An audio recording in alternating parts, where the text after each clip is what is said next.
You can listen to The Professional Left wherever you get your podcasts, on Netroots Radio, or at our website, proleftpod.com, where you can also contribute to this podcast. There's a PayPal button at our website, or you can mail us a letter and or contribution at P.O. Box 9133, Springfield, Illinois, 62791. This is the podcast for the week of March 20th, 2026. It's not safe for work. Recorded live from the Cornfield Resistance, where the general election has begun. It's The Professional Left with Driftglass and Blue Gal.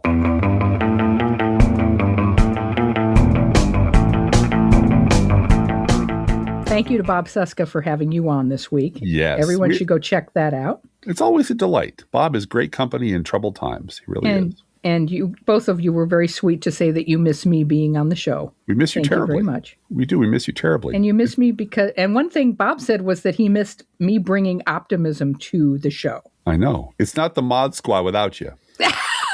Peggy Lipton. Which one is Link? That's what I want to know. Solid. We're neither of us Link. Neither of you are Link. Neither of us are that cool. There's no way. Neither of us are that cool or ever will be. Yeah. Really. But the optimism that I have this week, I had a very optimistic moment, and I'm going to keep it this short because we have a lot to discuss today. But Kat, the woman who is running, and she goes by Kat. She has a very long last name, but she goes by Kat, who was and they downplayed her as a social media influencer. She really is an organizer. And she ran from the left. She got your former Congresswoman, Jan Schakowsky. Jan Schakowsky to retire. Yep. Because she saw the writing on the wall. Yeah, and good for her. Yeah. And good for her. And Kat lost her primary. Yes, she did. And what made me optimistic, and hear me out here, what made me optimistic was seeing all of Kat's supporters on Blue Sky on election night, having a little bit of sorrow. Yes. Doing a little bit of the bargaining stage of grief. Of course. And vowing to move on and continue the work. Exactly. I said to someone on Blue Sky, 2 words, Driftglass, Kennedy 80. That was me. Yeah. 45 years ago. Of course. Not a dry eye in the house when Ted Kennedy said, the dream shall never die. No.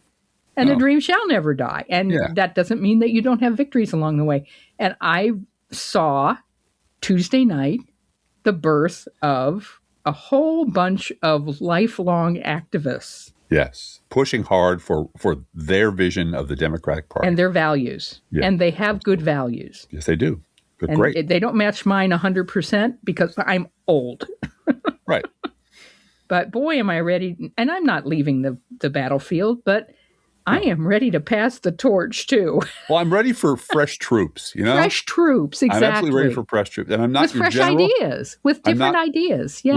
We're not the general. We're not directing traffic. We're not telling you what to do or where to go. But seeing how they self-organized and seeing how she ran her campaign and seeing how energetic and how they fundraised like a son of a bitch. Yeah. I mean, it's very exciting to watch. And you know what? This is just the first inning for them. There are 8 more innings to play. Yeah, I'm not being patronizing by saying that. Not at all. I'm saying, welcome to the party. Yeah, that's great. Push us to the left. Push us to be uncomfortable in some ways. Yeah. Make this party better. It is now yours. Yeah. Yep. To make the Democratic Party yours. Mm-hmm. Don't leave it. It's yours to take and kick some people out. Even Juliana Stratton, who, by the way, is 60, said, Chuck Schumer's got it, who is, 117 now? Yeah. Let him go upstate and be with soup for the rest of it. Just enjoy on a soup farm upstate. He's fine. He's fine. He'll be happy. He's done his thing. He's done a bit for King Country. And the reason Juliana Stratton has a shot, is now probably going to be the senator, 98%, is that Dick Durbin retired.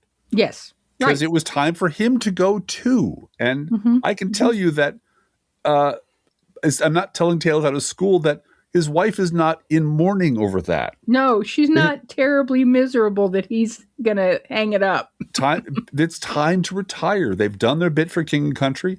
He ran for office his first time running, as I recall. He ran as Mr. Fix-It. He's going to get in there and fix stuff. And he's his day has come and gone. Yeah. Yeah. And it's time for him to go. And that's fine. That's exactly. And you know what? All of Kat's followers, all of their supporters, their day will come and go too, because that's how life and but their politics day's work. just beginning. This is the thing. Exactly. This is the dawn for them. Right. And I'm so excited about what they will do to change the world. Absolutely. For the better. Mm-hmm. And that's, I'm not being patronizing here. I really think there's a tremendous, their values are very strong and they have tremendous talent. And I'm excited. I'm excited for the future of... You would fit right in with them? Who? 3 people who were raised in this house. They are them. They are them. They are them. I swear. I swear to God. One of my children said, if the Democratic Party doesn't X, Y, and Z, I'm going to vote Green Party. Yeah. Okay. And I went, uh-oh. That is your decision. It is your decision. It's a decision that you should make very carefully. Yeah, please be very careful and learn from our mistakes. It's your decision. and if you're voting for the state Senate or something like that, go for it. But your vote counts more and more. The stakes get much higher once you get to national office. Yeah. That's all I'm saying. Well, as long as there's an electoral college and this person is voting in Illinois, they feel at liberty. But even then, I am now to the point where you can't. We all know you can't. No. It has to be overwhelming against tyranny. So anyway, moving on to the show. That wasn't the show? Well, that wasn't the show. That was the show.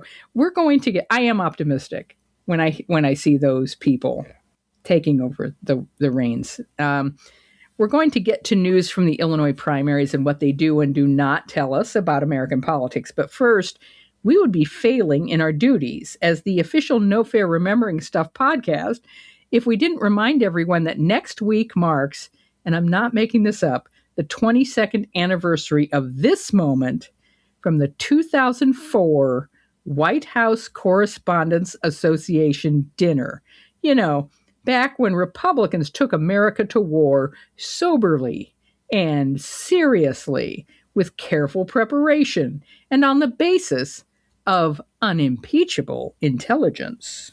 Those weapons of mass destruction got to be somewhere.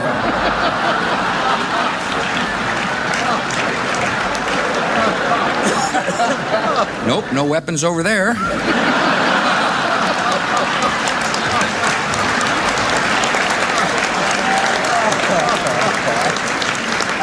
Maybe under here.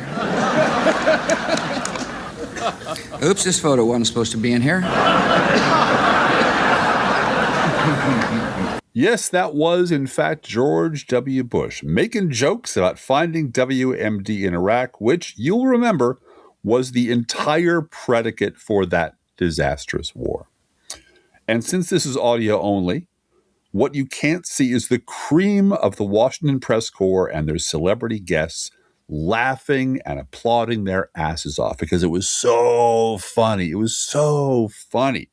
You will also remember that 3 years later, as the Bush administration was imploding and the war in Iraq was now indisputably a catastrophe. This is after Hurricane Katrina, after Terry Schiavo, after Republicans were crushed in the midterms and Bush's poll numbers had cratered. We find Bush's brain, Karl Rove, doing this at the 2007 WHCD. This is from The Guardian, March 29th, 2007. Quote, straight out of Congress, bustin' rhymes with MC Rove. It's always a bit cringe-inducing to watch gray-haired men, the wrong side of 50, getting it on down on the dance floor. When the person is dressed in a black tie and standing in front of hundreds of journalists, it gets embarrassing. And when the man in question is Karl Rove, George Bush's beleaguered key advisor, and he is being made to dance to a hip-hop beat that classifies as ritual humiliation, unquote. And who was Rove's backup dancer on that infamous evening? Oh, I know. Driftglass knows. It was David Gregory. Yeah. 4 years after the Iraq invasion, 3 years after Bush's WMD joke video, during a period when the Bush administration was under heavy criticism over the war and the Valerie Plame scandal, everybody remember that? Mm-hmm. There's dancing David Gregory happily going along with a bit. A year later, Gregory would be promoted to the big chair on Meet the Press, where he would spend the next 6 years destroying whatever shreds of credibility that show still had. In 2018, he would be replaced by Chuck Todd, who was just as terrible as Gregory in exactly the same way. Todd would go on being an embarrassment to his profession for 9 long years until 2023, when they replaced him with Kristen Welker, who is just as terrible as Gregory and Todd in exactly the same way. It's almost like there's a job description there, Driftglass. Yeah. This is why I shed tears over CBS, but not that much. Because yeah, they deserve it. The press has been complicit and sanctimonious and insulated for a very, very dangerously. Our entire blogging life. Yeah. Yes. And before we discovered blogging, the problem still existed. We just talked about it instead of wrote about it. Yeah. So now we've covered Bush making jokes about WMD at the White House Correspondents' Dinner during a time when our never Trump friends desperately want us to remember as the good old days of serious, cautious Republican leadership, which is so cool, Blue Gal. It's so cool. They want to believe that. Our never Trump friends also would like us to remember that time as a period of Republican transparency. None of this hiding critical wartime information from the American public nonsense. No, no, no, no, no. And of course, we are to believe that Republicans during that time were always respectful, never attacking or slandering their critics. All of that is Trump stuff. That's just Trump stuff. Really? Really? Well, this is from Democracy Now!, March 26, 2004. Quote, Rice agrees to meet 9/11 Commission, but only in private. After coming under intense criticism, the White House offered Thursday to have National Security Advisor Condoleezza Rice meet again with the 9/11 Commission. But White House officials said she would appear only in private and not under oath. If Hillary Clinton had done that. I know. Rice was the center of criticism during the recent 9/11 hearings for refusing to appear at all. Former Senator Bob Kerrey said, my gosh, I think she was on every single network the day the commission opened its hearings this week, attacking our witnesses on television. Mm-hmm. The New York fucking Times also reports almost in passing that Condoleezza Rice is planning to leave her job at the end of the year. And that is not when Tulsi Gabbard took her place, but no. She did now. Mm-hmm. Meanwhile, the White House continued to attack former counterterrorism chief Richard Clarke, who is accusing the Bush administration of not heeding warnings before September 11th. Mm-hmm. Senator Tom Daschle said, I have a simple request for the president, President Bush, today. Please ask the people around you to stop the character attacks they are waging against Richard Clarke. Ask them to stop their attempts to conceal information and confuse facts. Ask them to stop the long effort that has made the 9/11 Commission's work more difficult than it should be, unquote. And I would just add, remember what it was like to be a liberal writing against the war during the Bush administration. Yeah. It was very, very unpleasant. Remember what they did to the Dixie Chicks during that period. This is nothing new. These kind of attacks are nothing new. So let's, just for fun, let's compare Bush's Iraq debacle with Trump's Iran debacle, shall we? These are the good old days when Republicans were awesome versus the bad old days when Republicans are terrible, Blue Gal. The bad new days, you mean? Bad new days. Bad new days. Yeah, they are bad new days. Okay. Mm-hmm. Let's see. First of all, let's take the big one first. Lying us into war. Mm-hmm. Check. Yeah. Claiming we had no choice because the threat was imminent and terrifying. Check. Making up excuses after the fact. Mm-hmm. Yep. Check. Saddam tried to kill my daddy. Radically downplaying the downsides. Overpromising and underdelivering. Check and check. Complete failure to prepare the public for what this war would really mean. Mm-hmm. Check. Keeping critical information from the public. Check. Slandering critics. Check. Well, okay, but what about this? This is from the New York fucking Times, March 16th, 2026. Quote, with threats and claims of treason, Trump pressures media on the war. The Trump administration has unleashed a multifaceted pressure campaign against news organizations as it increasingly bristles at media coverage of a Middle East military operation that many Americans oppose. Official Pentagon briefings now include attacks on outlets like CNN, with Defense Secretary Pete Hegseth nitpicking headlines.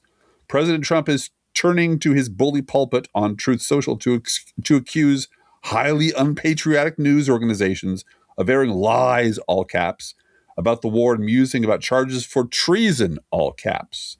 The goal seems to be pressuring journalists to back off critical coverage of the war effort, or to at least encourage the public to second-guess reporting that runs counter to the administration's preferred narrative. And the effort has gone well beyond words. Mr. Trump's top media regulator, Brendan Carr of the FCC, that's the Federal Communication Commission, issued an explicit warning to broadcast television networks on social media, writing that, quote, hoaxes and news distortions, unquote, could lead to the revocation of licenses for local stations, a threat that Mr. Trump said he was, quote, so thrilled to see, unquote.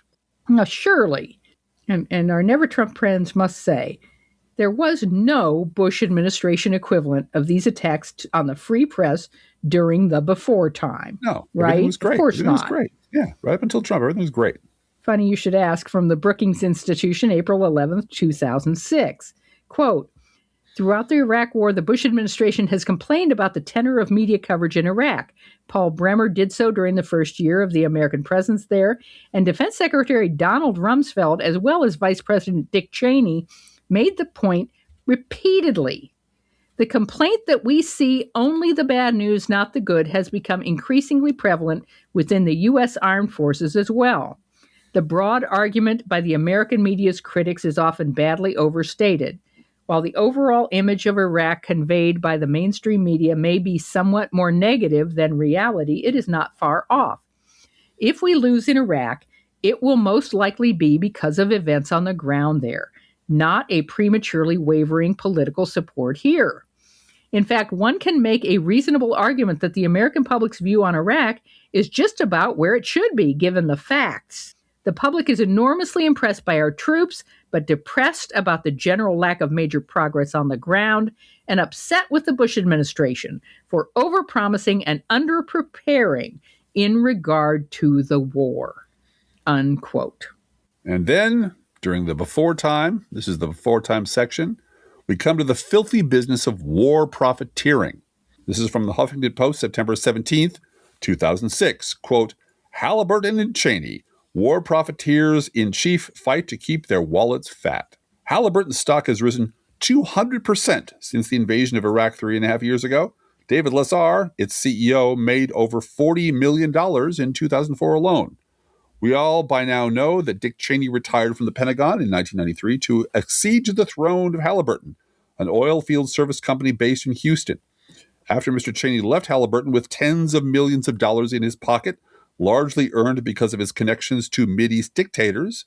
During the Ford administration, we should mention. Yeah, during the Ford administration. Oh, he was there forever. He and Rumsfeld were there forever. Right. This is not new. No, they were embedded and they were waiting for this. They were desperate for a war in this country because it was full of oil, Blue Gal. Because Halliburton had to cough up $2.3 billion in cash, about $1.2 billion in stock, and another $55 million in IOUs to help pay off the tens of thousands of people in this country who had suffered and or died of asbestos poisoning at the hand of Dresser, which Mr. Cheney had acquired and for which Mr. Cheney was, and apparently still is, handsomely compensated.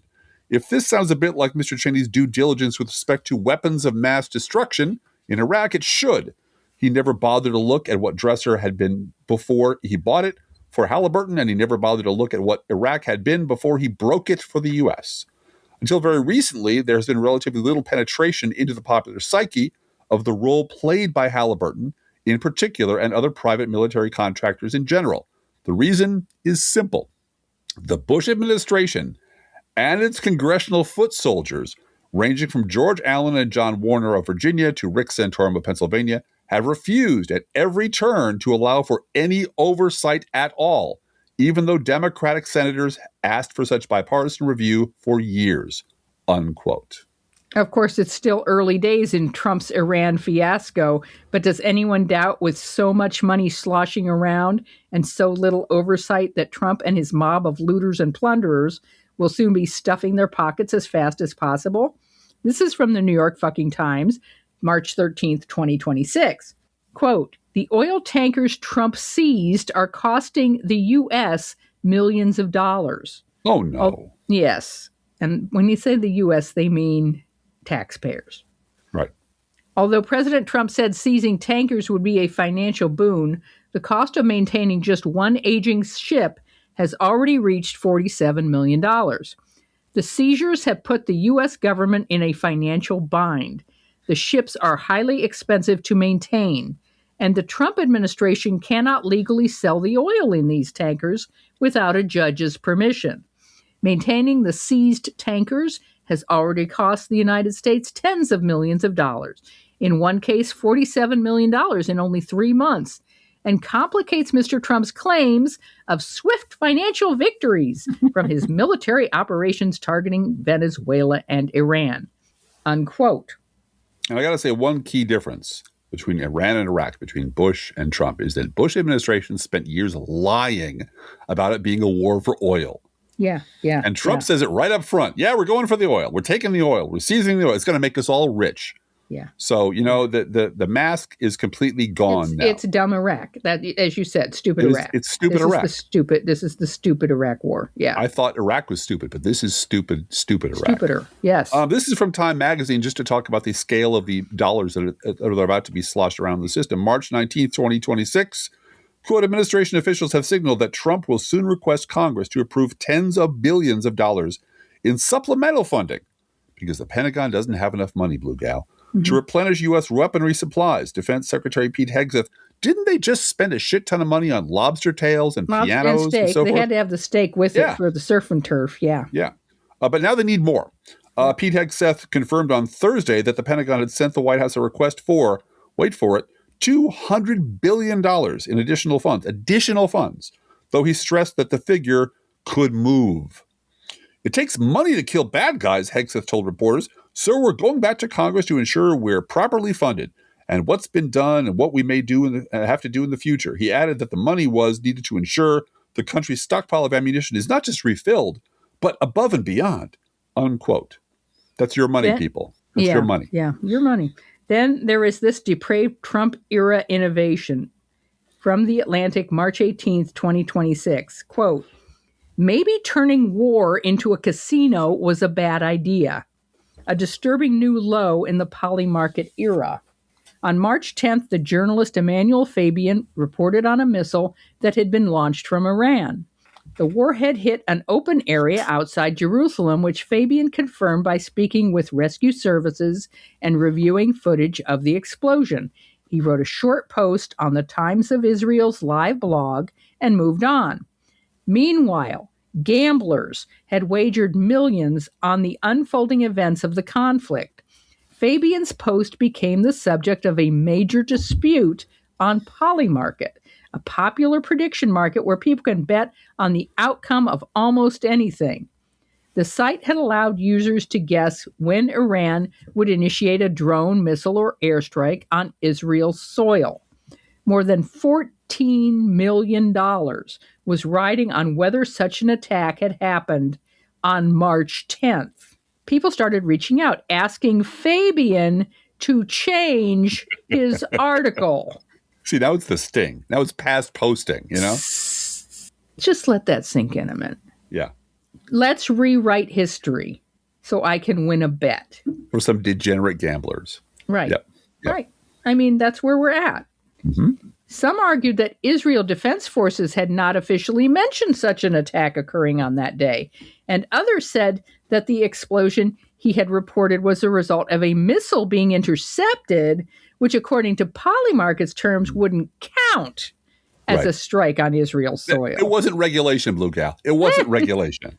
Confident in his reporting, Fabian did not amend the text, unquote. You see, kids, what you got to understand is Trump was not and was never a break with the Republican past. Trump was the continuation of the trajectory of the Republican Party that had been going on for decades. Of course, the parallels are not exact, but if you put all the malignant, corrupt, arrogant elements of the Bush administration's war with Iraq into some kind of compression machine that would make it all bigger and faster and dumber and more expensive and louder and more reckless, with a bigger billionaire-backed hammer coming down on the media, you would have Trump's Iran war. And speaking of the compliant media, this story comes to us via Matt Negrin, who is still the host of Hardball on MSNBC, according to his social media, and we love that for him. Follow him. Yep, and you should follow him on Blue Sky if you aren't already. Matt Negrin, Negrin. Last month, the New York Times said AOC struggled to give an answer on Taiwan, and they quoted her with uhs and ums to make her look stupid. Mm-hmm. On March 17th, when talking about the Strait of Hormuz, Trump claimed he's heard from numerous countries and said 4 times. The New York Times deleted the uhs and paraphrased him to make him look smarter.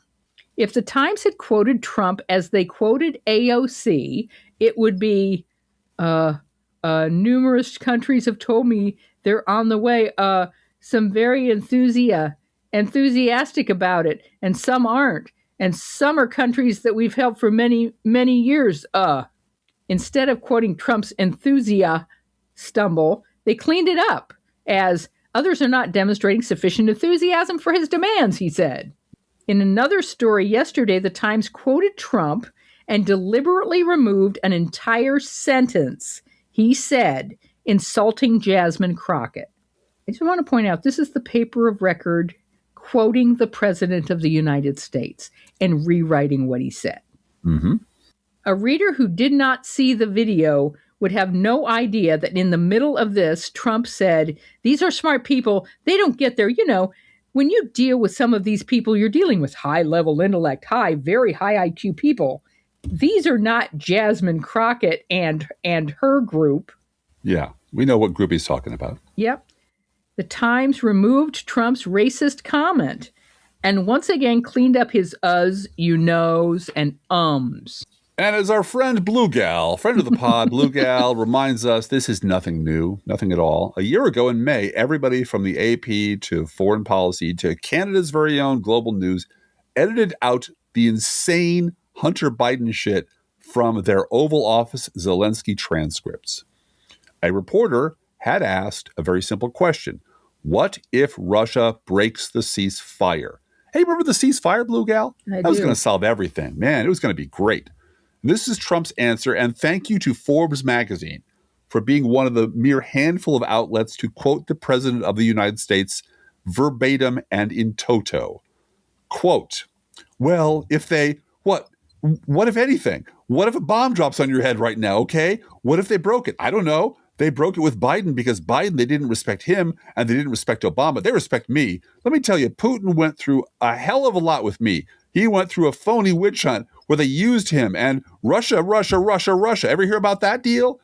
That was a phony. That was a phony Hunter Biden, Joe Biden scam. Hillary Clinton, shifty Adam Schiff. It was a Democrat scam. And he had to go through that. He didn't go through it, and we didn't end up in a war. He went through it, and he was accused of all the stuff. He had nothing to do with it. It came out of Hunter Biden's bathroom. It came out of Hunter Biden's bedroom. It was disgusting. And then they said, the laptop from hell was made in Russia. The 51 agents, the whole thing was a scam. And he had to put up with that. He was being accused of all that stuff. All I can say is he might have broken deals with Obama and Bush. He might have broken them with Biden. He did, maybe he didn't. I don't know what happened. Jesus Christ. But he didn't break them with me. He wants to make a deal. I don't know if he can make a deal, unquote. And he is also contradicting every intelligence agency that the United States has. And with himself. all of that garbage coming out of it. This is a year ago. This is verbal diarrhea. This is, oh, Jesus Christ. Yeah. And Zelensky was sitting right next to him. This is the press conference where, right-wing reporters were asking why Zelensky wasn't wearing a suit. Yeah. Why don't you wear a tie? Why don't you thank you? J.D. Vance was yelling at him, telling him he should be more respectful and more grateful. And why didn't he ever say thank you? And Zelensky was just coping, just holding it together.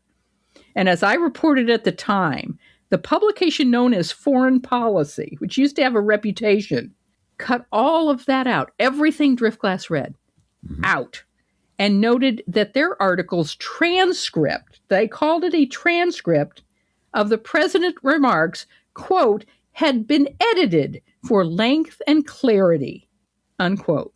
It wasn't edited for length and clarity. They omitted Trump's mental instability on purpose. The Associated fucking Press, which is a wire service that many other news outlets depend on. All over the world. All over the world. Yep. Reduced the entire embarrassing incident to, quote, here is a transcript. Again, they use the word transcript of the key moments of the exchange, unquote. Guess what wasn't in there? Yeah. They intentionally omitted. The Associated Press intentionally omitted the key moment of Trump's frenzied outburst about Trump Russia and stream of consciousness drivel about Hunter Biden's bathroom and bedroom. And Canada's Global News lied. They said, here's a transcript of the meeting as it broke down. And they left this out, this entire section out. Canada's Global News version was an edited transcript where they removed Donald Trump's clear mental break over Trump Russia. All of these outlets, very important outlets, were concealing what was the story on purpose. Mm-hmm. So, once again... And this it was a year ago. As you say, this was a year ago. Yeah, this is a year ago. And I just want to vamp about this for a few minutes because this is where we're at. And this is before Barry Weiss took over CBS. Exactly. This is even before Brendan Carr started making threats. Mm-hmm. This is when mainstream media news outlets were looking ahead to their fucking mergers and deciding we're going to let this president get away with everything. Mm-hmm. And we're going to take AOC and make her look like an idiot because she uses some verbal, tics or whatever. Yeah, pauses that everyone does. And we're going to print them to make her look stupid.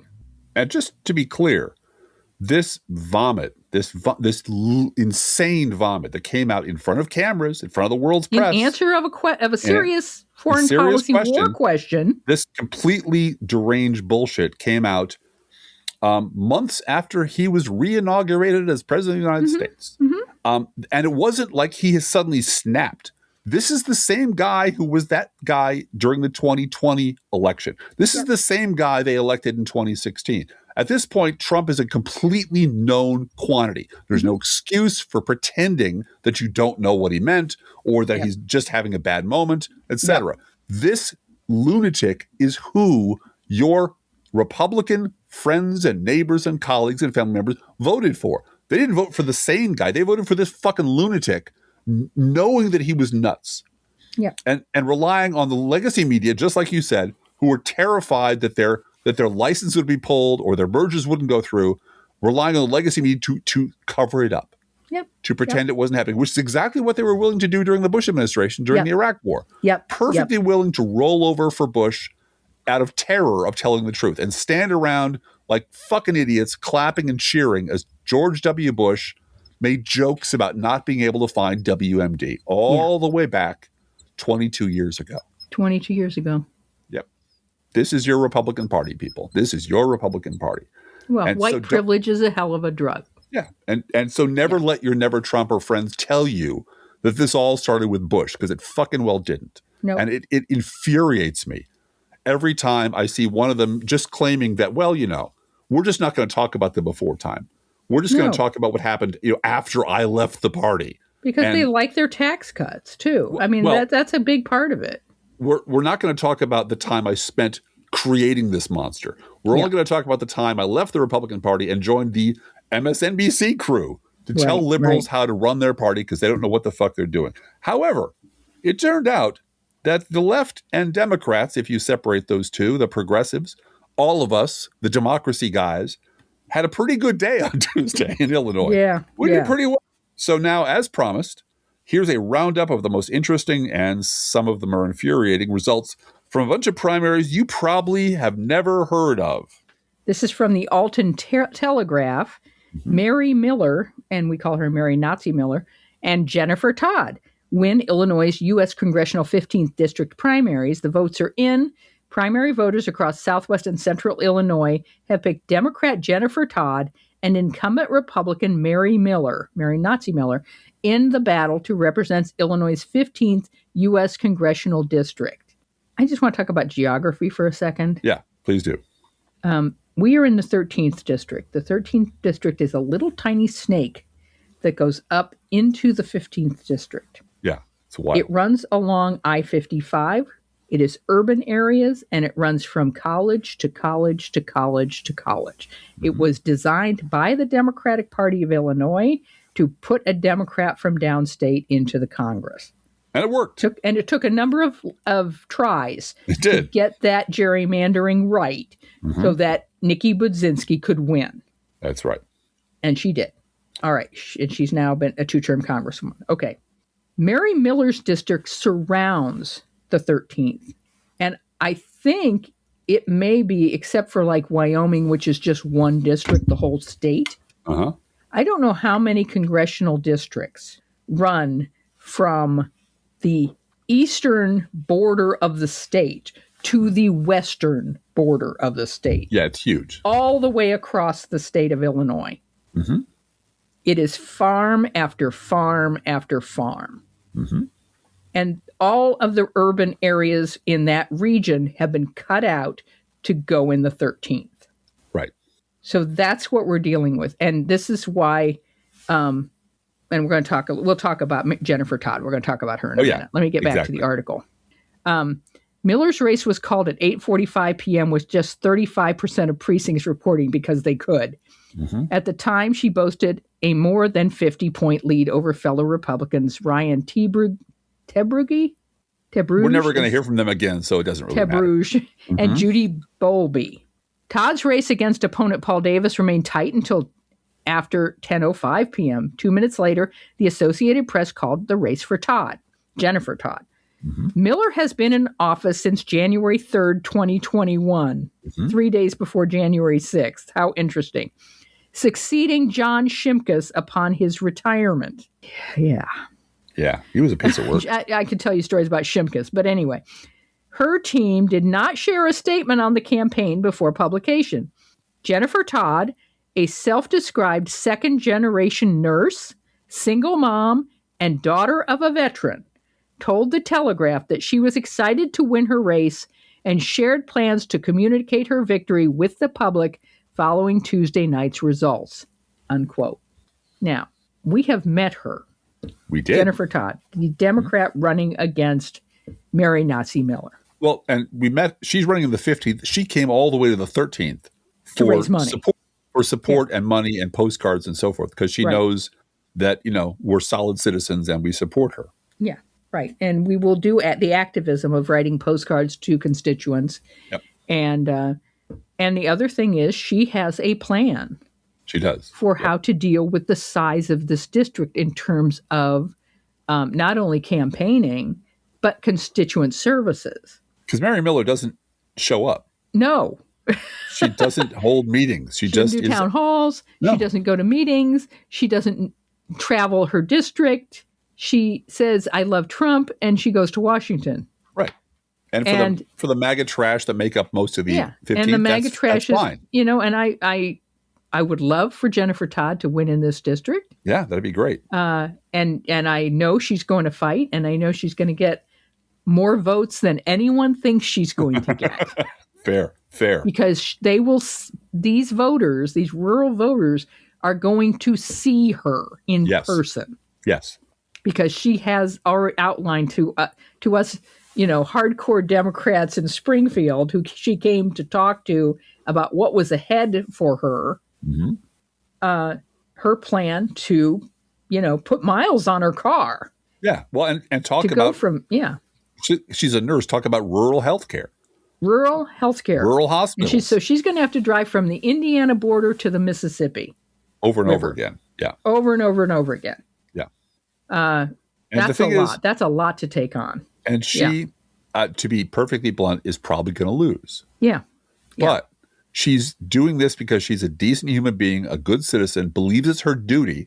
And as far as the Democratic Party is concerned, this is now a district where the Republicans have to spend money they did not think they were going to have to spend. That's right. That's right. Because they cannot let any district that's safe, quote unquote, go unguarded. Well, and they can't let 2028 start off with the Democrats kicked out Mary Nazi Miller. Exactly. That in the safest district in Illinois. Yeah, they can't do that.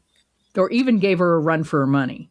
If that's the story on election eve in the midterms, they're screwed. Is, oh my God, Jennifer Todd came within inches of unseating this bitch. Mm-hmm. It's going to be that bad. And this is a wave election we're looking ahead to. It is. So there was another thing from the Alton Telegraph, which was no surprise to us, and that is Democrat Nikki Brzezinski, our congressperson, and Republican Jeff Wilson, who you will never hear from again. We're probably, from us anyway, will face off in November for the right to represent the Fightin' 13th. That's our district. I look forward to Republican Jeff Wilson saying some really stupid things in some locally televised debate. I do. Yeah. But this is Nikki Brzezinski's third election. Yeah. Yeah. So this is not quite a safe seat yet, but it's safer than most are in Illinois. Are outside of Chicago. It is. Yeah. And she ran again. We've said this before because we like her very much. She ran as like the farmer's friend. She wants the farm bill and maybe some sane gun legislation. Because I think we met her first at the Unitarian Universalist Church. Yep. And she was talking about guns and safety. Yep. And it was a nonpartisan meeting. The only people that showed were Democrats because the gun nuts didn't show. But she was sensible, middle class, middle American, doesn't want to do a whole lot of, bomb throwing, just wants to be. And as we said many times, what we wanted from her as our congresswoman was a reliable backbencher who would support the Democratic process and the Democratic leadership in the House. And all it took was reelecting Trump to turn her into a bomb-throwing leftist. Oh, I think all it took was her having a primary challenger from the left, too. Because some of her votes for military stuff were making leftists in this district really pissed off. Yeah. And so all of a sudden, she's in favor of impeaching Kristi Noem. Yeah. Defund ICE, impeach Kristi Noem, eat the rich. I didn't get the actual eat the rich, but that's what happens when culture shifts. Mm-hmm. People who want to stay in office and want to represent the honest concerns of their constituents realize, holy shit, my constituents want to see, pitchforks and torches. Yeah. And I've got to be sort of a little bit on the side of that this time. And she did, and she won her primary pretty easily, and she's probably going to be the re-elected congressperson from the 13th. Right. Now, do you want me to talk about the Edwardsville Intelligencer? Sure. Yeah, we know some people from Edwardsville, I think. Yes, we do. We have a relative who lives in the Edwardsville area. Democrat Juliana Stratton will face off with Republican Don Tracy for the U.S. Senate. The race, exactly. The race to succeed U.S. Senator Dick Durbin is set, unquote. But do you know who the Republican candidate is? I'll bet you don't. Who? Yeah. If you read the national press, which is all about Democrats in disarray, if you listened to our last podcast, they really wanted this to be a primary about Democrats being in disarray, and they weren't. But if you read the national press, you might have gotten the impression there is no Republican candidate, but you'd be wrong. Quoting again from the Edwardsville Intelligencer, Republican Don Tracy and Democrat Juliana Stratton won their respective primaries on March 17th and will now face off in the November general election. Now, I'm going to quote you some numbers, which might be a little bit boring, but pay attention to the scale of difference between these candidates. Stratton defeated a crowded field of challengers, earning 40% of the vote with 461,127 votes, more than 78,000 ahead of the runner-up, U.S. Representative Raja Krishnamurthy. And everyone is saying the Maraja. Yeah, the Maraja. His lead in that race was not realistic. Yeah. But he's a smart and ambitious man, and he will be around for a number of more years. Yeah. Now, I mean, you and I were predicting earlier that he might very well be a cabinet member in the if there's a Pritzker administration. Yeah. But remember, 4 days ago, he was going to win this. Yeah. And he didn't. No. And I think that's due to the professional left bump we gave to Juliana Stratton. No, I don't think so. You don't think so? Okay. I think it's due to the J.B. Pritzker bump. And also the fact, and you and I talked about this first, I got real mad on Tuesday's podcast at women in the focus groups, Yes. white women in the focus groups saying they didn't know who Juliana Stratton really was, which is just fucking racist. Yeah. And realizing in between then and now, those Democratic primary voters had already voted for Juliana Stratton 4 times. Right. As Exactly. Pritzker, both in the primaries and general election, as Pritzker's lieutenant governor. Yes. A trusted They'd already voted partner. for you. Oh, I don't know too much about her. You voted for her 4 times. More than Republican voters voted for Trump, you voted for Juliana Stratton, and you don't know enough about her. Yeah. Come on, man.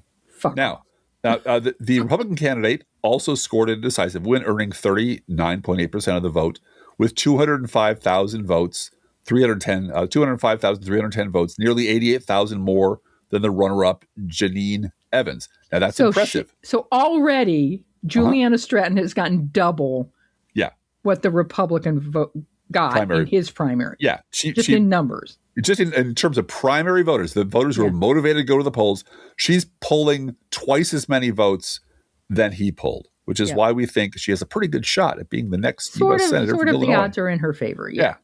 Now, Stratton built her U.S. Senate campaign around a message, very standard Democratic message, affordability, healthcare, and everyday concerns. In a November interview with the Intelligencer, Stratton pointed to her record in statewide office as a key distinction in the Democratic primary. I'm the only candidate that has represented all of Illinois for the last 7 years, she said, adding that she has been in these communities and is not showing up for the first time. Stratton, now in her 2nd term as lieutenant governor, emphasized her work chairing, and I want to emphasize this myself, her work chairing the Governor's Rural Affairs Council as part of her outreach to downstate voters, including in southern Illinois. And that was a choice Pritzker made. It was. To put his black woman lieutenant governor downstate, working with farmers. And the reason will become clear. Yeah, right. I will fight for you in Washington just like I've been fighting for you for these past 7 years, she said. I will fight for all of Illinois. Her campaign platform centered on lowering costs for working families, expanding access to health care, including rural health care, increasing wages, and protecting individual rights, abortion. Stratton has pointed to policies enacted during the Pritzker administration as a model. What have we done for the people of Illinois? Not just talk, we've delivered, she said, citing increases to the minimum wage, paid leave for workers, and efforts to reduce prescription drug costs in Illinois. Yeah. Right? Yeah. And continuing from the article, Stratton also framed herself as a unifying candidate, pushing back on divisions between Chicago and downstate communities. We need to have unifying voices, she said. I've changed the language and talk about the rural-urban bridge. This is what's so important about this. Illinois is driven, politics are driven by Chicago versus the rest of the state enmity. Yeah. Downstate people fucking hate Chicago because it's big and it's powerful and it's a world city and they don't have anything like that. Well, they have the same problem in New York between New York State and the city. Yeah. 100%. The city does whatever they want and the state just has to put up with it. Yeah. And without Chicago, Illinois would be Kentucky. You know, I mean, it'd be nothing. So there is this built-in resentment downstate of Illinois. Now, Illinois then just doesn't mean rich and urban. It means minorities. It means black people. And no kidding, this part of the state pretty racist. Yeah. And downstate, I've been told many times, Springfield itself is a southern town, is a very southern town. And so emphasizing that I am building bridges to downstate is an attempt, and a successful one, I believe it will be successful, to nullify the Republican candidate's insistence that Chicago is a bunch of, terrible criminals and monstrous people. I'll be the one representing the real Illinois, the true. There's a perennial, bunch of lunatics who want to secede from the state or want to reincorporate. There's always those people. Yep. And they have a much bigger voice than they should. But the reason she's doing this, the reason Pritzker put her in charge of rural affairs was to put her down here so that she could say honestly and with a bunch of accomplishments to back it up, I represent the whole state. I'm not just Chicago. I represent the whole state. And that's what you have to have if you're running for the Senate or governor or lieutenant governor. Right. So continuing, this is what her opponent's saying. This is where it all makes sense. Tracy has built his Senate campaign around downstate roots. And what color are those downstate roots, Driftglass? Yeah, they're dyed. And an economic message. And what you will notice is missing here is any mention of a guy named Donald Trump. Donald who? In a September interview with the Intelligencer, Tracy said his background set him apart in a race dominated by Chicago area candidates. Oh, no. How scary. Currently, both U.S. senators and five of Illinois' 6 statewide elected officials are from the Chicago area. The lone exception is Treasurer Mike Fredericks from Champaign. All 7 of them are Democrats. Illinois voters have not elected a Republican to a statewide office since 2014 or to the U.S. Senate since 2010. Oh, those were dark days indeed, Blue Gal. I think I'm the last best hope for a downstate, statewide public office holder, he said. No, you're not. No. We are almost essentially a one-party state, he said, and a two-party state is healthier than a one-party state. Nope. Nope. Go ahead. Except when one of the parties is the Nazi party, is the fascist party, is the ICE goons shooting people in the street party, then you really, really need a one-party state like Illinois until you people have recovered your senses or gone extinct. Until Mary Nazi Miller is no more in terms of representing anyone. Yes, right. Now, Tracy, going back to the article, centered his campaign on affordability, pointing to rising costs for working families as a top issue. Golly, why do you suppose costs are rising there, Tracy? I'm sure he's going to find a way to blame Biden, you know? Those old Biden tariffs, what? What? The guy running against Sherrod Brown in Ohio blamed Biden for the Strait of Hormuz on television. He should have straightened that out a long time ago. Okay, buddy. Back to the article. It's tough for a lot of working families out there, Tracy said. They have to make choices. Do I pay my rent? Do I buy enough groceries? Yeah, again, no mention of Donald Trump in there anywhere. Looking ahead of the general election, Tracy said his strategy includes appealing to both Republicans voters and, say it, Blue Gal, independents. And independents. Yeah, baby. Approximately 35% of voters in a midterm election are independent voters, he said. God damn, I hate that word. And so I need to get about 2/3 of them, or maybe none of them. He also emphasized if elected, he would represent the entire state. I will represent all of Illinois, not just Chicago, Tracy said. Not Chicago at all. Not Chicago at all. Fuck Chicago, Tracy said. Let them all burn. ICE didn't do half enough damage they should have done. That was just me editorializing. Unquote. Yeah, right. That's the end of the article. I can't wait for ICE to come up in the debate between the two of them. Juliana Stratton has not sugarcoated her hate for ICE. No. Yeah. If there's a debate. I mean, there's going to be a debate. Yeah, there will be. And it'll be hysterical. Yeah. All right. This is from the Chicago Tribune. And this is the other side of it. And this is the part of being a Democrat in Illinois that we are not proud of. Things have gotten a little better, but come on. It's still here. It's still lingering.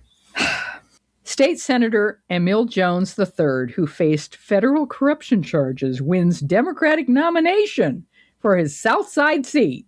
Yeah. State Senator Emil Jones III has won the Democratic nomination for his state Senate seat, staving off 2 challengers who ran against him after he faced federal corruption charges that ended in a mistrial before he agreed to admit to wrongdoing to avoid jail time. Hell of a campaign slogan, really. Yeah. I stayed out of jail. I'm humbly grateful, Jones said when reached by the Tribune. My constituents saw through the mess the feds tried to put me in.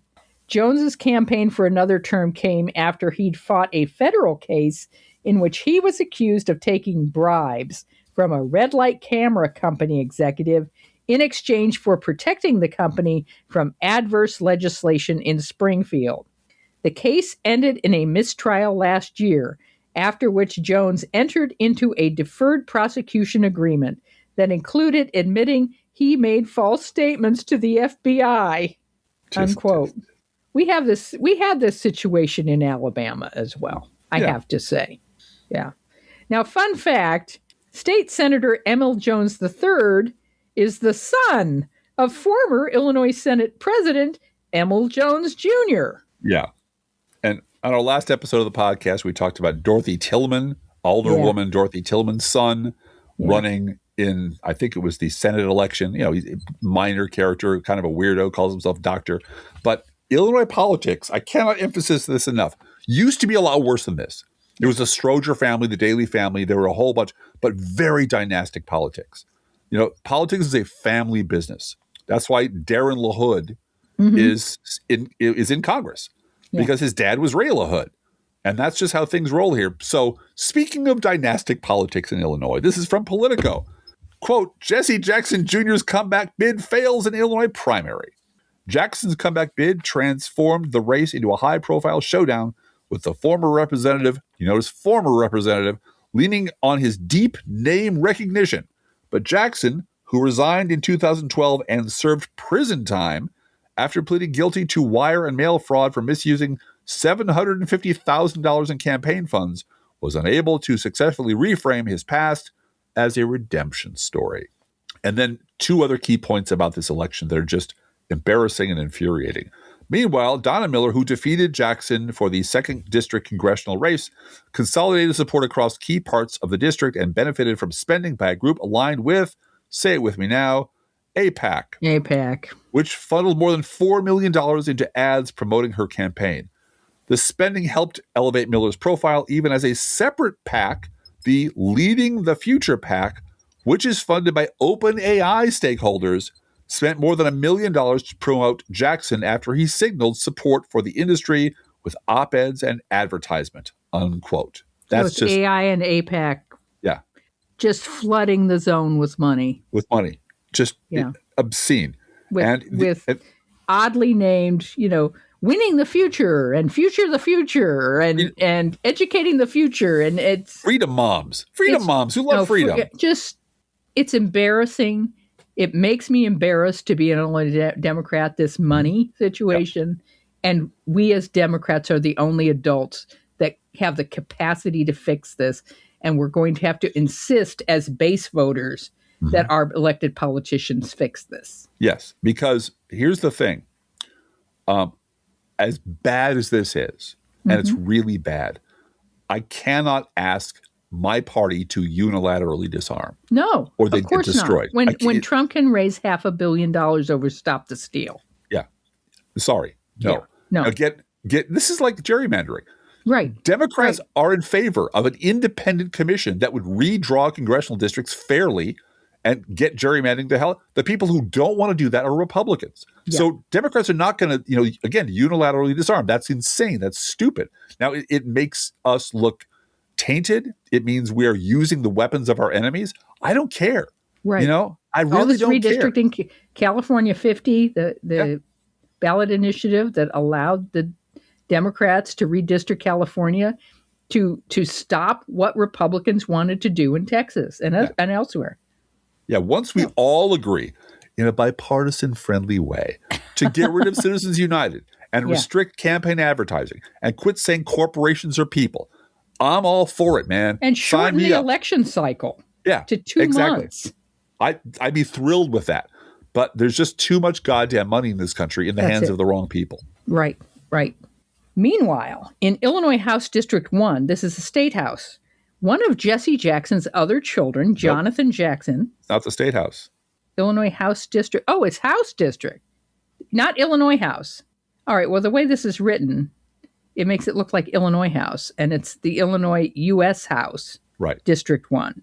One of Jesse Jackson's other children, Jonathan Jackson, who won the first congressional district race in 2022, filling the seat of longtime incumbent U.S. Rep. Bobby Rush. And we remember Bobby Rush. He was unopposed in the Democratic primary. And in November, he'll face off against Republican Christian Maxwell, who will lose. Who will lose? But again, another one of Jesse Jackson. I'm sure he does a fine job, but Illinois politics is such a family business. Right. It's hard to wrap your head around. And here you got the person who allegedly misused $750,000 in campaign funds versus another son who was so beloved that he ran unopposed in his primary. Yeah. Great. Family business, honey. Families are weird. Families are tough. Why have none of our kids become podcasters? That's what I want to know. Just wait for it, darling. Just wait for it. Just wait for it. And they're going to become really conservative libertarian podcasters. No. Rebellion is in there. No, I don't think so. I think that ship has sailed. And finally, I know you've been waiting for this, in local election shenanigans, because we love shenanigans, we get this from that plucky Alton Telegraph one more time. Quote, the Saline 3 precinct in Grant Fork, Illinois, on Tuesday, March 17th, 2026. The Illinois Attorney General's office investigated a report on Tuesday about a voter ID request at the Madison County polling place in Grant Fork. State law does not require voters to show ID in Illinois, unquote. Some person in this tiny precinct was challenged to show an ID, which you are not allowed to do. And the Illinois Attorney General's office jumped right on it. Right. And that's how the system is supposed to work. Right. What happened when the very first time I voted in person in Illinois, when I moved to Illinois in 2008, I was profusely apologized to by the poll worker. Right. Who said, I am so sorry, I do have to ask you for proof of address. Yeah, because you just moved here. Because I just moved here. Right. And he was bent over back. He's like, I can't believe I have to do this, but I'm required to. And I could have held up an electric bill. It didn't have to have my picture on it. Exactly. I didn't have to go to any trouble. If I had a bill with my name and address on it, that was good enough. But I had to prove with some piece of paper, some official piece of paper that I lived where I lived. Well, and this was a local election, so that I could vote in that polling place. And it wasn't so that I could vote. It was so that I could vote in that polling place.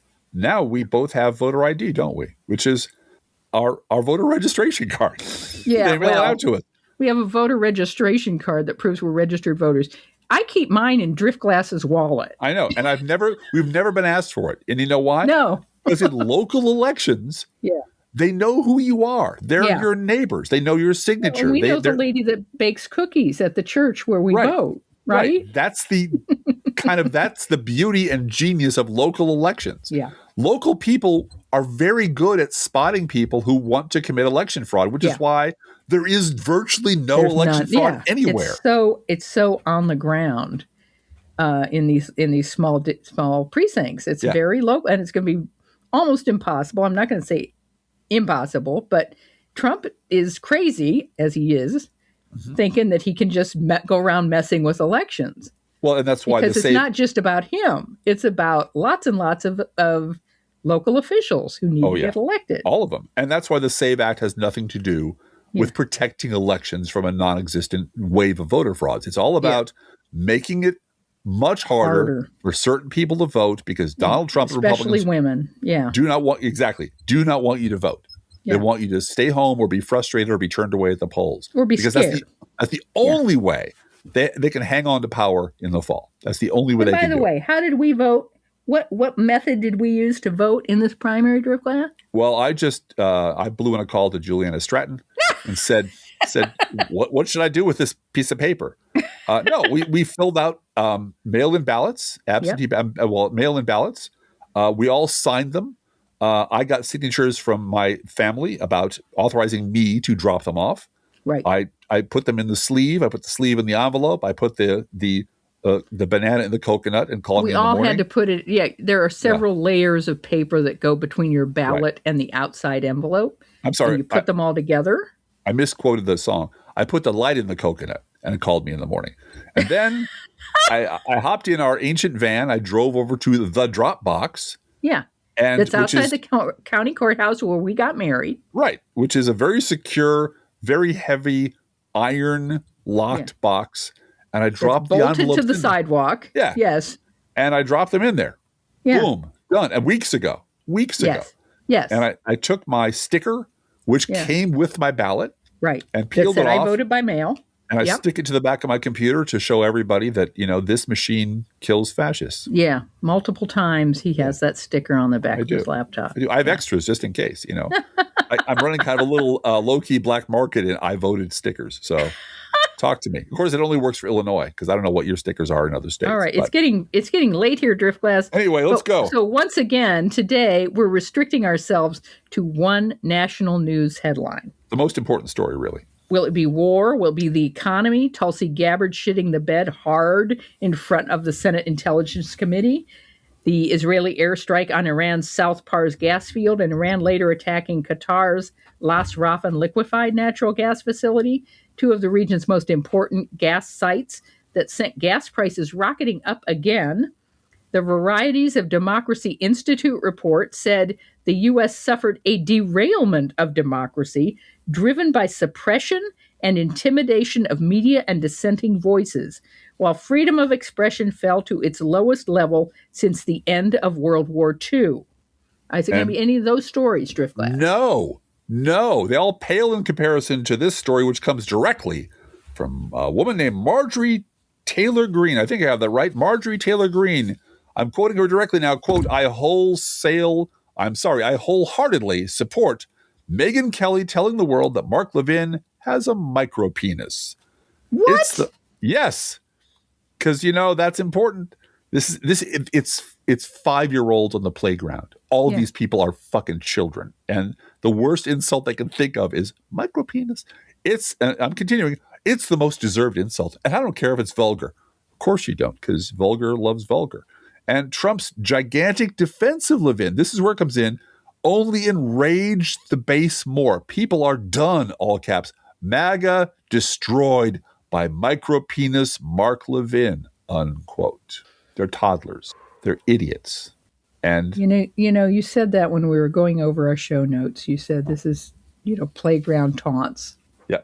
And I thought, wow, I've got a few playground taunts for Megyn Kelly and Marjorie Taylor Greene in my head. Yeah, but mine are mostly either really short and begin with a C, or they're polysyllabic, in which case, and they're way over their heads. But trust me, they're very insulting.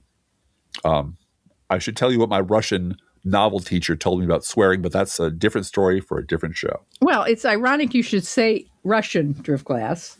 Really? Because each week we post to our Patreon page and website an Internet Kitty sent in by you, the listeners. This week's Internet Kitty is Ishka. She was rescued as an abandoned kitten when she was less than a month old. Her name is Russian for she who has no enemies. And of course, Ishka, who is a lovely all-black kitty, just like our Olive and Barack Hussein, the Kenyan usurper, who happens to be looking at me right now. Ishka only eats freshly poured cat food, our fake sponsor. Whether you serve pet store perfection or dollar store dreck, your cat will sit on the kitchen floor and demand that the food they eat is only freshly poured. Freshly poured, freshly poured. Oh, my Lord, it's freshly poured. And you can visit Ishka. She's really a pretty kitty. At our Patreon page, patreon.com/proleftpod, or our website, proleftpod.com. And you can send your internet kitty, dog, or other pet to us at our email address, proleftpodcast@gmail.com, where you can also write to both of us. Feel free to write us. We love hearing from you. Be aware that if you write to us at any of our addresses in any way you do, and we've gotten very nice notes on Venmo. So thank you for your Venmo notes about how much you love the show. That was so sweet. Be aware that if you write to us at any of our addresses, we reserve the right to read your email or other message or U.S. Postal Service Go Postal Union's letter on the air unless you say otherwise. Now, Blue Gal, we're recording this rather late in the evening because of scheduling. And what would taste delicious right now would be a wonderful hot cup or iced cup of gourmet coffee. That would really make my day. And that's my way of reminding you in a friendly way that we have a gourmet coffee guideline. If you're able to treat yourself to an espresso-based beverage, we ask that you consider treating us to one as well. This is not charity. This is clearly how we support the work we do. If you can spare just $5 a month or more, we'd be very grateful for your support at patreon.com/ProLeftPod or over on Venmo, as Blue Gal said, and just look for The Professional Left. You can also help us to continue growing by doing something for free. Just share the show on social media. This is what the Bob Cesca users are doing for us, listeners are doing for us. We get a lot of notes saying, I heard about you from this other thing, and I really like the things you do. And thank you, Bob, for hosting us. Thank you. I'll be on the broadcast next week as well. And so just sharing the love across as many ears as you can helps us enormously. And we thank you for that. And I'm now working 42 hours a week for what they consider to be, it's not mandatory overtime. It's just highly encouraged overtime. Yeah.